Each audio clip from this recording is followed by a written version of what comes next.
അവനവിടെ രാധ കുത്ത് കരിങ്കുത്ത് ചീപ്പ് വെള്ളം താറാവ് മക്കളുടെ കയ്യിൽ ഒരു വാങ്ക്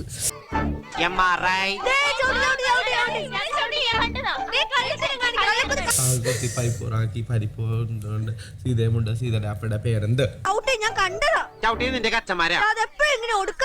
മുരിങ്ങത്തണ്ട് മുരിക്ക മുള്ളൻ മുരിക്കാൻ മുള്ളൻ പിന്നെ ആദ്യം പേത്താൻ കളിക്കാം മുരിക്ക മുള്ളൻ മുള്ളാൻ മുട്ടെന്ന് പറഞ്ഞപ്പോഴാ എന്താടോ അവിടെ ഒരു ചുറ്റിക്കളി നിങ്ങൾ കളിച്ചോ എനിക്ക് മുള്ളാൻ മുട്ട് തന്ന് പറഞ്ഞില്ലേ പോ. ഞാൻ എന്താണോ ഇങ്ങനെ ആയിപ്പോയത് താൻ ചിന്തിച്ചിട്ടുണ്ടോ അത്? അതെന്ത് സ്ത്രീയാ അയ്യടാ വെറുതെ അല്ല നിങ്ങൾ ആ നാട്ടുകാർ മുഴുവൻ വലിച്ചു കയറും വെറുതെ അല്ലേ സാധനത്തിനെ പിടിച്ച് ജയിലിട്ടത്. ഞാൻ ഇങ്ങനെ നിന്ന് കൊടുക്കുന്നില്ല കേട്ടോ, ഇങ്ങോട്ട് വരട്ടെ. പിന്നെ എന്റെ കൈ മാങ്ങ പറിക്കാം. ബോസ് പറഞ്ഞതിനേക്കാൾ കൂടുതൽ ഒന്നും ചെയ്യേണ്ട ആവശ്യമില്ല. അവൻ വലിയ ദേഷ്യക്കാരനാ, നിങ്ങൾ അതൊന്നും കാര്യമായിട്ട് എടുക്കണ്ട. കൃത്യമായിട്ട് ഡയറക്ഷൻ പറഞ്ഞിട്ടുണ്ടായിരിക്കും, അതിനനുസരിച്ച് മാത്രം ചെയ്യും. ഈ അറിവ് എവിടുന്ന് കിട്ടി? പത്രത്തിൽ നടിച്ചു മാറ്റിയതാ. പരമാവധി നമ്മൾ നേരത്തെ പ്ലാൻ ചെയ്തും അതായത് പൊസിഷൻ തന്നെ വെക്കണമെന്നില്ല.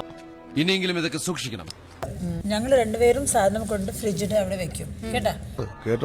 നല്ലത് ഫ്രിഡ്ജിന്റെ അവിടെ വെച്ചിട്ട് ബസർ തുടങ്ങുമ്പോൾ ആ ഫ്രിഡ്ജിനകത്ത് നമുക്ക് നടക്കാൻ തുടങ്ങും. രണ്ടുപേരും രണ്ടും ചെയ്യും. അതിന്റെ ശക്തമായ തെളിവുകൾ എന്റെ പക്കലുണ്ട്. നമുക്ക് എന്തായാലും ജയിക്കണം. എനിക്ക് കൊള്ളുമല്ല, അങ്ങോട്ട് കൊള്ളണം. അത് കുഴപ്പമില്ല.